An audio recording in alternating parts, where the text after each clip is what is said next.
Hello students, आज जो हम टॉपिक करने जा रहे हैं उसका नाम है change of states of matter. Last video lesson में हमने देखा था कि मैटर जो होता है वो फिजिकली तीन तरह की कैटेगरी में डिवाइडेड होता है, सॉलिड, लिक्विड और गैसेस। अब ये तीनों जो कैटेगरीज हैं, सॉलिड, लिक्विड और गैसेस, ये एक दूसरे में कन्वर्ट भी होती रहती हैं और इन्हीं के कन्वर्जन को आज हम स्टडी करेंगे। देखो बच्चों, इसका बेस्ट एग्जांपल है वाटर। वाटर जो है वो हमें तीनों स्टेट में मिलता है। अगर हम आइस की बात करें तो वाटर इन सॉलिड स्टेट, ठीक है। आइस से लिक्विड या वाटर की बात करें तो it is in liquid state. और अगर हमने इसको और गर्म किया तो वेपर्स बनी या स्टीम बनी तो उसे हमने कहा स्टीम लिखते हैं। चलिए, हम वाटर की बात कर रहे हैं तो हम स्टीम लिखेंगे। स्टीम बनी तो उसे हमने कहा गैसियस स्टेट। तो ये तीनों स्टेट में जो है वाटर चेंज हो सकता है। तो अब ये चेंज कैसे होता है, कौन कौन सी चीजों की वजह से ये चेंज होता है? देखो, दो चीजें हैं बच्चों। आइस को जब हम गर्म करते हैं या उसको हमने टेम्परेचर दिया, जैसे अगर आइस फ्रीजर में रखिए तो वो मेल्ट नहीं होगी, पर जैसे ही आप उसको हाई टेम्परेचर देते हो, ये चीज बहुत ध्यान से समझो, ये बहुत इजी तरीके से समझा रही हूँ मैं आपको। जैसे ही आपने आइस को हाई टेम्परेचर दिया वो वाटर में बदल जाती है, और सेम वे वाटर को जब हम हाई टेम्परेचर देते हैं तो वो स्टीम में बदल जाता है। तो ये हाई टेम्परेचर में ऐसा क्या होता है?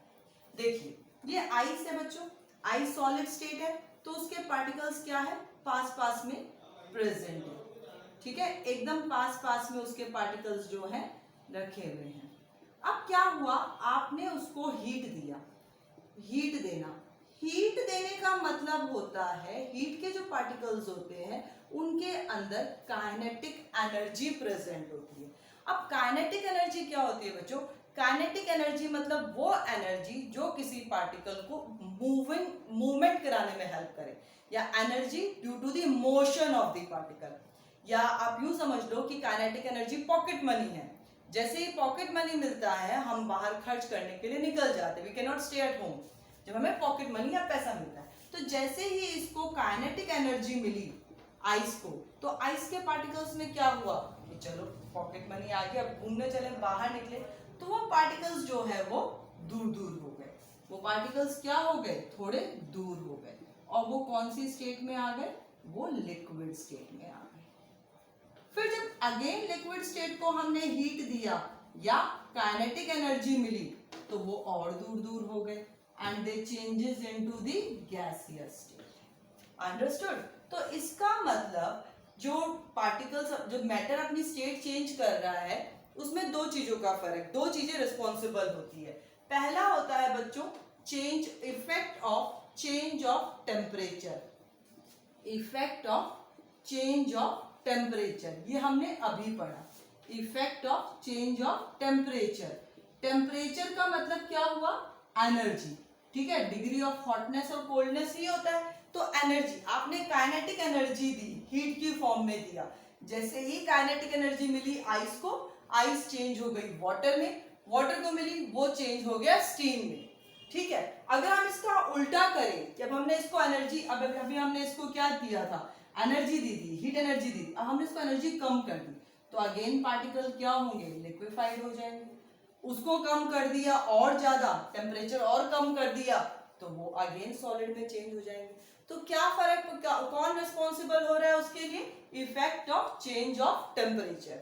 दो इफेक्ट्स होते हैं बच्चों जो effect matter, state of matter को चेंज में रिस्पॉन्सिबल होते हैं। पहला होता है टेम्परेचर का इफेक्ट, दूसरा होता है प्रेशर का इफेक्ट। तो अभी हम बात कर रहे हैं टेम्परेचर की। इसका मतलब या तो टेम्परेचर बढ़ाने कम करने से या प्रेशर बढ़ाने कम करने से जो तीनों स्टेट्स ऑफ मैटर है वो इंटर कन्वर्टेबल हो जाती हैं, एक दूसरे में चेंज हो जाती हैं, ठीक है। तो अभी हम इसके बारे में और डिटेल में पढ़ते हैं। चलिए, तो जो effect of change of temperature, हम अभी इस वीडियो में चेंज ऑफ टेम्परेचर को देखेंगे, इसको पढ़ेंगे।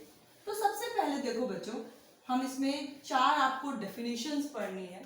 सबसे पहली डेफिनेशन है, इसके अंदर में पहला के आपका है, उसे हम कहते हैं melting. Solid into liquid. Solid changes into liquid and the process is called melting. इस प्रोसेस को हम क्या कहते हैं? मेल्टिंग कहते हैं. ठीक है, तो what is melting? When a solid substance changes into liquid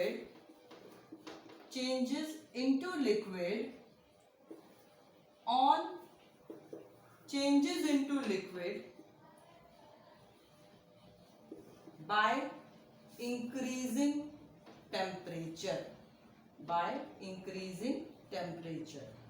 The process is called melting. By increasing temperature, the process is called melting. और उस process को हम क्या कहते हैं? Melting कहते हैं. The process is called melting.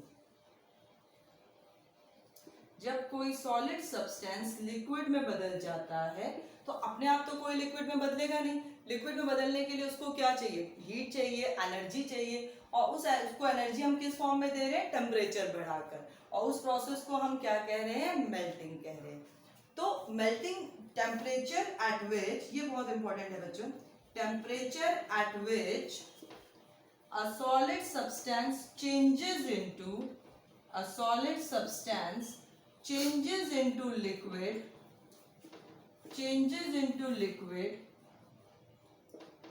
at its atmospheric pressure, is called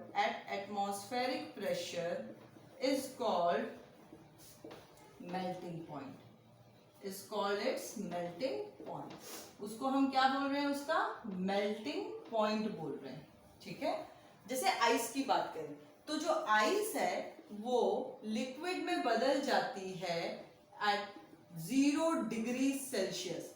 और ये कितना केल्विन होगा? हमने लास्ट वीडियो में देखा था, इट विल बी 273 केल्विन. तो वो टेम्परेचर आइस का क्या है? मेल्टिंग पॉइंट है. This is what this is the melting point of ice.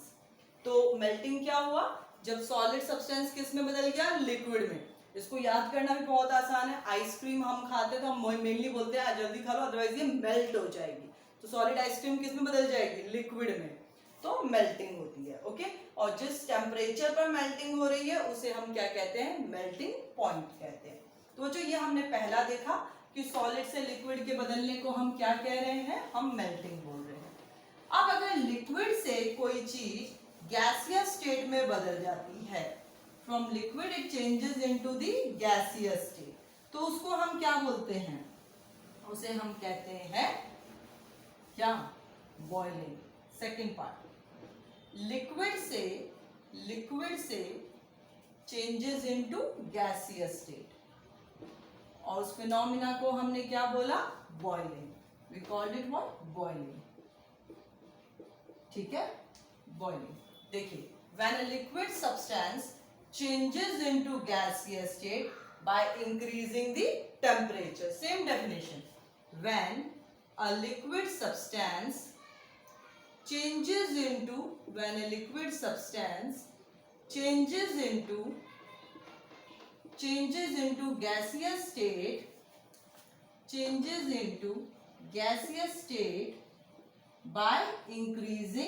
gaseous state by increasing temperature. The process is called boiling. उस प्रोसेस को हम क्या कह रहे हैं? बॉइलिंग कह रहे हैं.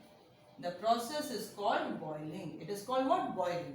इसको हम बॉइलिंग बोलते हैं. और जिस टेम्परेचर पर ये फिनोमिना होता है उसे हम उसका बॉइलिंग पॉइंट बोलते हैं. जैसे बॉइलिंग पॉइंट ऑफ वाटर देखें तो वाटर का बॉइलिंग पॉइंट क्या होता है? 100 डिग्री सेल्सियस. ठीक है, इतना टेम्परेचर जिसपे जो वाटर है वो स्टीम के अंदर चेंज हो जाता है, उसे हम क्या कहते हैं? उसका बॉइलिंग पॉइंट बोलते हैं. बॉइलिंग पॉइंट जो है बच्चों, हर चीज का, हर मैटर का अलग अलग होता है. फॉर एग्जाम्पल वाटर की बात करिए उसका 100 डिग्री सेल्सियस है. अल्कोहल की बात करोगे तो उसका 75 डिग्री सेल्सियस है. मरकरी की बात करोगे तो उसका boiling point approx 357 degree Celsius होता है. तो बॉइलिंग पॉइंट जो है वो डिपेंड करता है कि कितने स्ट्रांगली वो पार्टिकल्स आपस में बाउंडेड हैं. जैसे अगर हम आयरन की बात करें तो आयरन जो है प्रॉपर सॉलिड स्टेट है, उसको अगर हम मेल्ट करना चाहें, हाँ लिक्विड आयरन होता है बट ये गैसियस स्टेट में नहीं होगा, हाँ वो लिक्विड स्टेट में बदल सकता है but it will require very very high temperature, वो 6000 डिग्री के आसपास का टेम्परेचर होता है। तो क्यों ज्यादा टेम्परेचर चाहिए? क्योंकि पार्टिकल्स बहुत क्लोजली पैक्ड है, तो उनके बीच का जो फोर्स ऑफ अट्रैक्शन है उसको ब्रेक करने के लिए भी रिक्वायर मोर एनर्जी। तो एनर्जी कहाँ से मिलेगी? टेम्परेचर से, हीट से।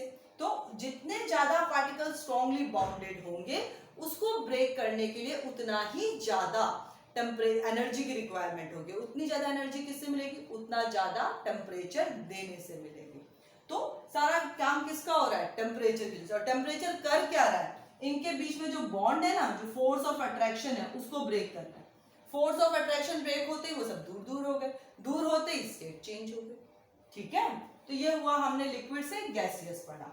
अब बात करते हैं बच्चों, इसका उल्टा भी होता है क्या? हाँ बिल्कुल हो सकता है, क्योंकि जब अगर आप टेम्परेचर बढ़ाओगे तो कोई चीज अगर उस अपने स्टेट जो पार्टिकल्स है उनके फोर्स ऑफ अट्रैक्शन टूटेंगे, तो अगर टेम्परेचर कम करोगे तो फोर्स ऑफ अट्रैक्शन वापस जुड़ भी जाएंगे। तो देखिए उसके उल्टे को हम बोलते हैं, एक फिनोमेना है कंडेंसेशन। ये आप सब लोगों ने देखा है कंडेंसेशन। तो जब हम कोई सब्जी बनाते हैं या मैगी बनाते हैं या कोई भी चीज हमने गरम सब वेजिटेबल बनाया या कुछ भी बनाया, उसके ऊपर हमने क्या किया? ढक्कन लगा दिया, तो अंदर क्या बनी? स्टीम बनी। ठीक है, सपोज करो ये कोई कंटेनर है, इसके अंदर ये स्टीम बन रही है। ओके, और हमने इसके ऊपर क्या किया? ये लिड लगा दिया। ठीक है, ये ढक्कन लगा दिया। अब ये स्टीम ऊपर जाएगी। ठीक है, यहां तक गई। आपने गैस स्टोव जो है वो बंद कर दिया, अब गैस बर्नर नहीं चल रहा, तो टेम्परेचर क्या होगा? धीरे धीरे कम होगा। टेम्परेचर कम होगा तो जो ये स्टीम के पार्टिकल्स हैं वापस किस में बदल जाएंगे? वाटर ड्रॉपलेट में। ओके, क्योंकि अब उनको एनर्जी नहीं मिल रही, पैसा खत्म हो गया तो वापस अपने घर आना पड़ेगा, पॉकेट मनी खत्म, तो एनर्जी नहीं मिलेगी। एनर्जी नहीं मिलेगी तो अपना फिनोमेना, अपना स्टेट जो है वापस बदल लेंगे। तो जब गैसियस स्टेट से वापस लिक्विड स्टेट बन जाती है, गैसियस स्टेट से वापस लिक्विड स्टेट बनने को हम कहते हैं कंडेंसेशन। ओके, गैसियस से वापस क्या बना? लिक्विड स्टेट बना। और क्यों बना? क्योंकि हमने टेम्परेचर क्या कर दिया? कम कर दिया। चौथा जो फिनोमेना है वो है फ्रीजिंग। वो क्या है? फ्रीजिंग है। फ्रीजिंग के अंदर क्या होता है बच्चों? जो लिक्विड स्टेट है, जो आप आइसक्रीम जमाते टाइम हम करते हैं, लिक्विड रहता है हमारा मिल्क या जो भी, और उसको हम चेंज कर देते हैं सॉलिड स्टेट में by decreasing the temperature. Temperature कम कर दिया, टेम्परेचर कम कर दिया, एनर्जी कम मिली, एनर्जी कम मिली तो पार्टिकल्स मूवमेंट नहीं कर पाएंगे, मूवमेंट नहीं कर पाएंगे तो पास पास आके बैठ जाएंगे, और उसमें से क्या हो जाएगा? वो लिक्विड से कौन सी स्टेट में बदल जाएगा? सॉलिड स्टेट में बदल जाएगा। तो ये हमने देखे 4 फिनोमेना। इन चारों को अगर हम एक साथ लिखना चाहें तो भी हम कर सकते हैं। एक फ्लो चार्ट से बताती हूँ आप लोग को, क्योंकि ये फ्लो चार्ट पूछा जाता है। सिंपल एक फ्लो चार्ट दे दिया जाता है आपको, और आपको फिल करने के लिए कहा जाता है कि इसमें फिल करिए। जैसे ये सॉलिड स्टेट है, सॉलिड, सॉलिड से लिक्विड, और लिक्विड से गैस। ठीक है, तो सॉलिड से लिक्विड बनना क्या प्रोसेस कहलाता है? सॉलिड से लिक्विड का बनना मेल्टिंग। आइसक्रीम मेल्ट हुई थी हमारी, और ये होता है बाय इंक्रीजिंग टेम्परेचर। ठीक है, लिक्विड से गैसेस का बनना, ये क्या है? ये इस प्रोसेस को हम क्या कहते हैं? बॉइलिंग। और बॉइलिंग का मतलब भी क्या हुआ? बॉइलिंग कैसे फिनोमेना होता है? By increasing temperature. ठीक है, अब गैसेस से वापस लिक्विड बनना क्या कहलाया? कंडेंसेशन। कंडेंसेशन। और इस फिनोमेना को हम क्या ये कब होता है? By decreasing temperature. ओके, और लिक्विड से सॉलिड बनना क्या कहलाता है? फ्रीजिंग। और जो फ्रीजिंग है वो भी क्यों होती है? By decreasing temperature. तो ये जो 3 फिनोमेना है आपस में, सॉलिड, लिक्विड और गैसेस के, ये तीनों बहुत इंपॉर्टेंट है। इनके ये बस इतना सा फ्लो चार्ट अगर आपको याद रहेगा तो सारी चीजें, ये जितनी भी डेफिनेशंस हमने चारों करी वो क्लियर हो जाएगी। एक और चीज होती है बच्चों, सॉलिड से सीधा गैस बनना और गैसियस स्टेट से फिर सॉलिड स्टेट बनना। इस फिनोमेना को हम कहते हैं सब्लिमेशन। अगर सॉलिड से गैस बन रहा है तो टेम्परेचर क्या होगा, बढ़ेगा, और गैस से लिक्विड बन रहा है तो फिनोमेना को हम सब्लिमेशन ही कह रहे हैं, बट टेम्परेचर क्या हो रहा है इस केस में, कम हो रहा है। ये वाला टॉपिक जो है ये बहुत डिटेल टॉपिक है, नेक्स्ट वीडियो में हम इसको लेंगे। नेक्स्ट वीडियो, अभी तक आप ये देखिए कि सॉलिड लिक्विड गैसेस में कन्वर्जन के जो 4 डेफिनेशंस है और जो बॉइलिंग पॉइंट मेल्टिंग पॉइंट की जो डेफिनेशंस है वो इंपॉर्टेंट है। नेक्स्ट वीडियो लेसन में हम लेंगे एक बहुत इंपॉर्टेंट टॉपिक जो कि है लेटेंट हीट। इसको बहुत ध्यान से करना है बच्चों। हम लेटेंट हीट देखते हैं नेक्स्ट वीडियो में।